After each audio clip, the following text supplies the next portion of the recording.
Hi everybody and welcome back to Philosophy of the Paranormal with... oh, bye! Welcome back to Philosophy of the Paranormal with me, Dr. Josh Redstone. So, today's lecture is going to be a bit different than usual. Part of this is an effort to save everybody a little bit of time. Since I've taken over the teaching duties for this additional course, Language and Communication, my schedule has not left me with much time to prepare. But I thought that I might use that to our advantage today and have you all watch a couple of documentaries and exercise some of the critical thinking skills that you are building in this class. So we're talking about UFOs and ancient aliens today, but we're doing that in a broad kind of way where I'm going to have really you do a lot of the work if you decide to write a critical response on this material. So with that said, this will probably be a shorter lecture than usual. What I'm going to do is just set everything up for you, and then if you haven't already watched the materials for this week, you can go and watch them. And if you decide to write a critical response on those materials, great. If not, no problem. Maybe you'll still enjoy one of the documentaries, or both, perhaps. Anyway, let's get started. By the way, you should be taking notes here because I am very much riffing right now. I know I have a long history with this stuff. This kind of stuff is the kind of thing, or more specifically, critically assessing this kind of stuff is the kind of thing that got me interested in studying philosophy in the first place. So I'm more familiar with many of the pseudoscientific claims here than I am with, or at least I've been familiar with them for longer than I'm familiar with a lot of other things. I've been watching Carl Sagan longer than I've been reading Plato, I guess is what I'm trying to say. Today I'm talking about UFOs and ancient aliens. The idea of ancient aliens, not the television show. These are both pretty popular ideas. A lot of people have seen a UFO. I've never seen a UFO, but a lot of people report having seen a UFO or an unidentified flying object. UFOs have apparently fascinated people for centuries. If we look through the historical record, we can actually find ancient accounts or depictions of what we today might call a UFO. The ancient peoples obviously didn't call them that. They would typically describe the visual characteristics of these phenomena, or perhaps how they moved, but they didn't have a term like unidentified flying object. But they have been recorded since antiquity. Now, that doesn't mean that what ancient peoples in, say, ancient Egypt or ancient China or one of those very old civilizations, it doesn't mean they were seeing flying saucers. What it means is that they have given accounts of mysterious phenomena in the sky that they were not able to explain scientifically, and probably would have explained by appealing to some kind of animistic explanation, such as gods or spirits or something, right? So, now, an important thing to note that fits with this, fits with what I've just said, is that most UFOs that we see today, the things I'm talking about today, like lights or strange appearances in the sky, are either natural phenomena or they are some kind of artificial phenomena, and like some kind of human-made artificial phenomena, as opposed to an alien artificial phenomena. Human craft like drones rather than an alien spacecraft. Most UFOs, when we turn to look skeptically at the reports of that people offer of UFOs, turn out to be natural or artificial phenomena that originate on this planet. They're not extraterrestrial at all. They're very terrestrial. People often mistake things for clouds, such as lenticular clouds, or balloons, weather balloons or otherwise, or drones. Drones are a big one now, that tend to get reported as UFOs. Meteors, what we call shooting stars, in everyday parlance, are often reported as UFOs. Lightning, some phenomenon associated with lightning, or weird lightning-related phenomena like ball lightning, or the sprites that are associated with the lightning that we see on the ground, but which actually emerge at the tops of very large thunderclouds. If we catch a glimpse of these, they can sometimes be mistaken for unidentified flying objects. And of course, a lot of the unidentified flying objects that are reported turn out to be completely natural celestial objects. The star Sirius is one of the most commonly mistaken natural phenomena for a UFO. In other words, many UFO reports turn out to be over the star Sirius, which is, from Earth at least, the brightest star in the night sky. And Sirius twinkles, and it also appears to change color. Sirius is also known as Alpha Canis Major. You can find the constellation Canis Major, and you can go and look at Sirius for yourself, and you can see it twinkle and change color. And it's a star, just a regular old star, but it is a very commonly reported UFO as well. Likewise with the planet Venus, which is the brightest object in the sky after the sun and the moon. Since Venus is so bright, it is often sometimes mistaken for a UFO. And I should mention that artificial satellites are also often mistaken for UFOs. Just recently in my little working vacation here, I'm up in northern Ontario here where we have less light pollution, and I find I'm able to see many more artificial satellites. And when I'm hanging out with people, I've seen them point to these moving lights that aren't airplanes and say, what the hell is that, right? Oh, it's moving very fast but seems to be very far away. It must be a UFO. No, these are artificial satellites. Could be communication satellites, could be the International Space Station. There are thousands and thousands of artificial satellites up there, so you're bound to see them if you look up into the night sky in an area where there's not a lot of light pollution. Only a very small percentage of UFO sightings actually remain unsolved. Admittedly, some of these are quite compelling, but I'm not going to be diving into a particular example of one of these today. In fact, a particular example is discussed in one of the documentaries you're going to watch, the abduction of Betty and Barney Hill, or I should say the purported abduction of Betty and Barney Hill. So, for reasons like this, I'm not going to, we're covering things, we're covering a smattering of things, not really in any great detail, but I don't want to really focus on specific cases here. I'd rather keep this, like an easy, laid-back kind of a class. So, anyway, so UFOs have actually been around for quite a long time. They've been reported since antiquity, although ancient peoples would not have called them UFOs nor understood them as possibly extraterrestrial in origin. But for this reason, and in order to explain some aspects of ancient people's mythology or culture or architectural achievements, so on and so forth, some people appeal to this ancient astronaut hypothesis, right? That's what that show, Ancient Aliens, is all about. And I call it a hypothesis. That's being charitable. It's not really a hypothesis at all. But we see examples of this being primarily discussed by Eric von Daniken. And he's kind of had his ideas have kind of had a resurgence in recent years. He wrote a book in the late 60s, as we'll see, dealing with this ancient astronaut hypothesis, and his ideas have kind of come back, and he has been featured on this show, Ancient Aliens, which is on the History Channel, I believe.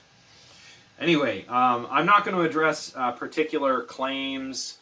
What I'm going to do is just kind of encourage an overall awareness of the pseudoscience that occurs in, with this ancient astronaut stuff. So part of what you'll have to do for this class is to try and develop your understanding of pseudoscience. And I've kind of mentioned this here and there. But I might as well try and define how I'm talking about pseudoscience here. When I'm talking about pseudoscience, I'm talking about something that seems scientific, but which is not really scientific. And there's a few different ways this can come about. Pseudosciences don't go for parsimonious explanations. That's one of the things they do. Remember, in science, we want things to be parsimonious. We want our theory to explain as much as possible while being as simple as possible.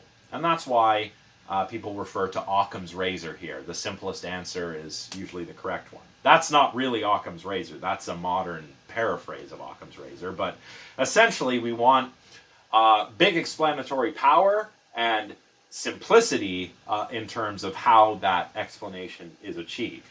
So that's what we want when we say we want something parsimonious. And pseudoscience doesn't do that, whereas actual science does.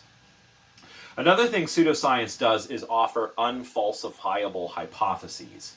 So in science, everything, potentially at least, has to be falsifiable. There has to be some way in which you could show an idea is wrong. If you can't do that, that's pseudoscience. And this is another problem, again, with conspiracy theories as well. Oftentimes, pseudosciences cherry pick evidence as well. They don't consider all of the relevant evidence. They will use evidence selectively. If an experiment doesn't work out in your favor, ignore it, for example. That's cherry picking. Sometimes the arguments used to support the interpretations of certain data or certain lines of evidence in pseudoscience contains logical fallacies or errors of reasoning as well. In science, we try to avoid these, and that's why peer review is so important, and replicability as well, to see more so peer review when it comes to logical fallacies and errors of reasoning, peer review when it comes to the other stuff. Note, by the way, that pseudoscience doesn't just apply to like what we would call the natural sciences. I mean, this ancient astronaut hypothesis is pretty pseudoscientific to me, but it seems to fall within the realm of history or archaeology rather than, at least rather than exclusively falling within astronomy. So you could call this pseudo-history or pseudo-archaeology, and indeed, many people have called these ideas pseudo-historical and pseudo-archaeological, as well as pseudo-scientific. So, when you watch these documentaries, I want you to keep these things in mind. Engage with all of the ideas critically, especially in the first documentary, because that is our ancient astronaut documentary. So, speaking of the documentaries, if you haven't already seen them, because this lecture is a little bit late, I suppose, if you haven't already seen them, there are two of them. You will watch both. You will watch the first, which is in favor of the ancient astronaut hypothesis, and then you'll watch the second one, which is skeptical of that hypothesis, as well as skeptical of purported UFO abductions or UFO sightings, and so on and so forth. Now remember, we're not examining specific cases here, although if you do want to bring up a specific case, if you decide to write one of your critical responses on this area, that is fine. But what I'm going to do is hopefully facilitate an exercise in your navigation between science and pseudoscience here, okay? So you may want to write a critical response about this, but if you don't, if you decide to write the next critical response, I believe number 3, if you decide to write the next one on dreams and out-of-body experiences instead of UFOs and ancient aliens, that's fine. I just think this one would be a particular easy one to do, given the way we're tackling this material. In any case, if you have any specific questions, certainly direct them to me. Otherwise, I'm just going to kind of paint in broad brushstrokes today. So, let's give you some background on the documentaries that you'll be watching. So when we're talking about UFOs and ancient aliens and this kind of thing, we have to mention Erich von Daniken. Erich von Daniken is a Swiss author, and he authored a book which is his claim to fame, essentially, his book, Chariots of the Gods. Question mark. Actually, so here's a bit of background on von Daniken. Von Daniken, as he's discussed in one of the documentaries you're going to watch, is called Professor von Daniken. He is no such thing. In fact, von Daniken is a former hotel manager who spent time in prison for fraud and embezzlement. The proceeds from the sales of his book, Chariots of the Gods, which advocates this ancient astronaut hypothesis, allowed him to settle his debts and leave the hotel business. But while he was in prison, he actually wrote additional books as well. So anyway, von Daniken in Chariots of the Gods speculates about ancient artifacts and ancient cultural achievements, ancient architecture, and even gets into ancient religion a little bit to try to explain the achievements of ancient peoples by appeal to extraterrestrial influence, that ancient astronauts from other worlds had come and influenced the development of human society. And he looks at particular artifacts like the Baghdad Battery.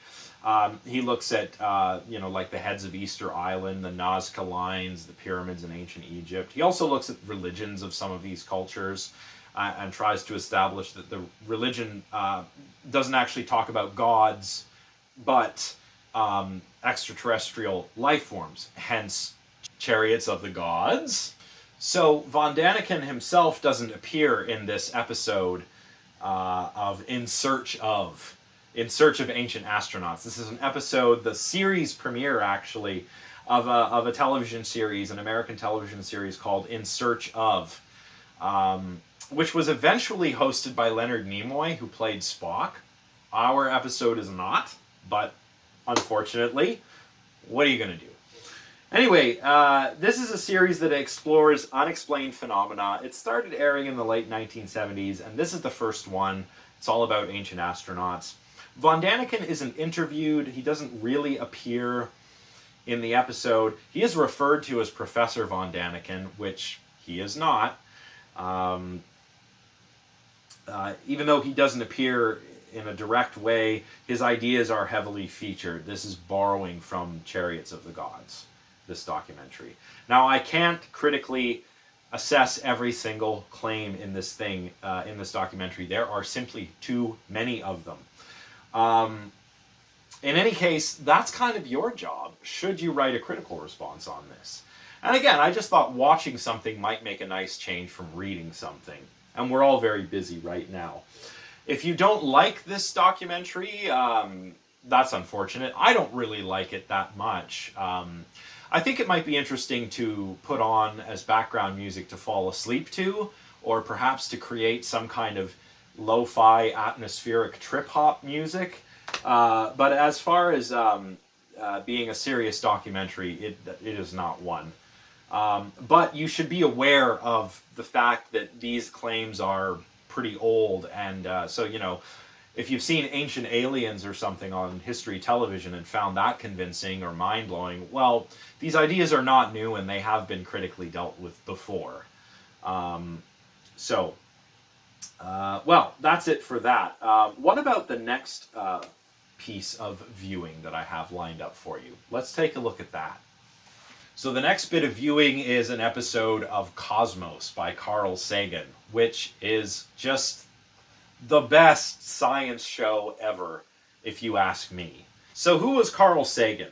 Carl Sagan was an American astronomer and a science communicator. He wrote lots of books popularizing science and communicating science to an intelligent lay audience. But he also did important work in astronomy, and he made important contributions to planetary astronomy, especially. Interesting fact, at Cornell, Carl Sagan was the astronomy teacher of Bill Nye the Science Guy and Neil deGrasse Tyson. Imagine having Carl Sagan as your astronomy teacher. That must have been something else. So cool. Carl Sagan was skeptical of paranormal claims, and he was an ardent defender of science from pseudoscience. And he took very seriously claims of alien abductions.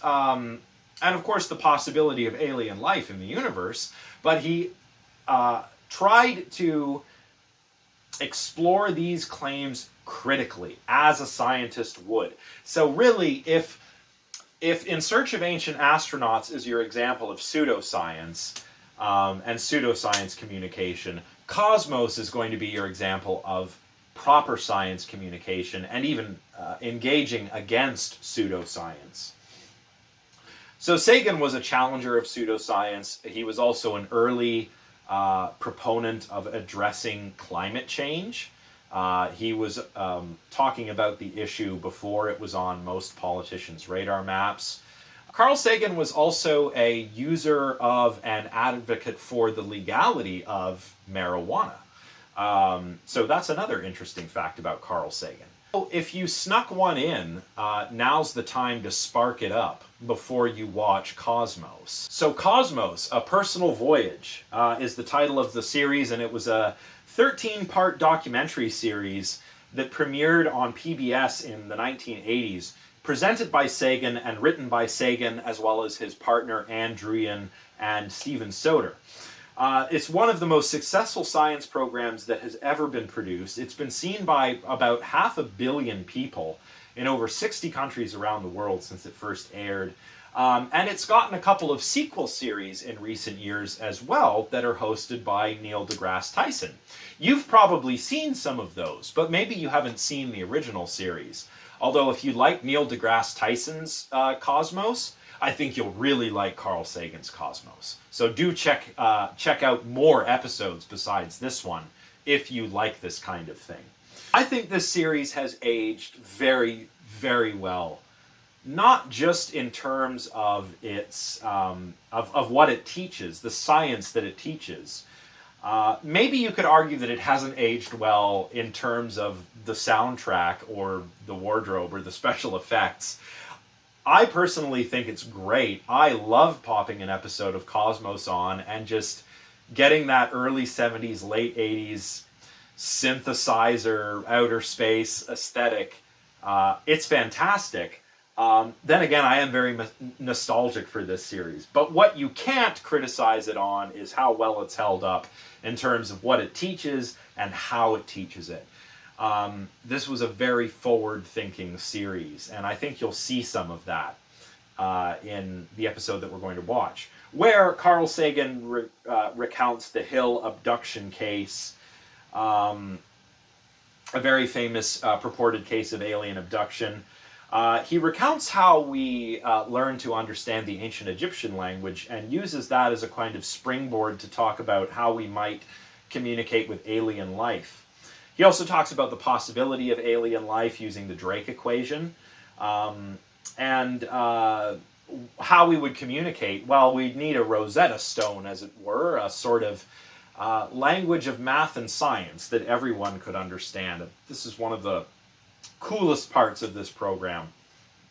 And finally, he ends by talking about why it seems that we're alone, if it's so likely that alien life does exist. And that's a question I struggle with. But I hope that you'll think about it as you watch Cosmos. That's all I have to say about this material. Again, I think this is a prime topic for a critical response, so I imagine a lot of you will choose to write about this as opposed to dreams and out-of-body experiences.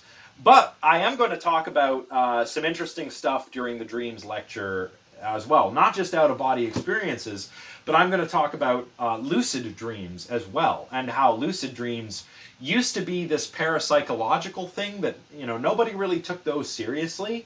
And lucid dreams are a really interesting case study in things going from unknown or misunderstood until actual science.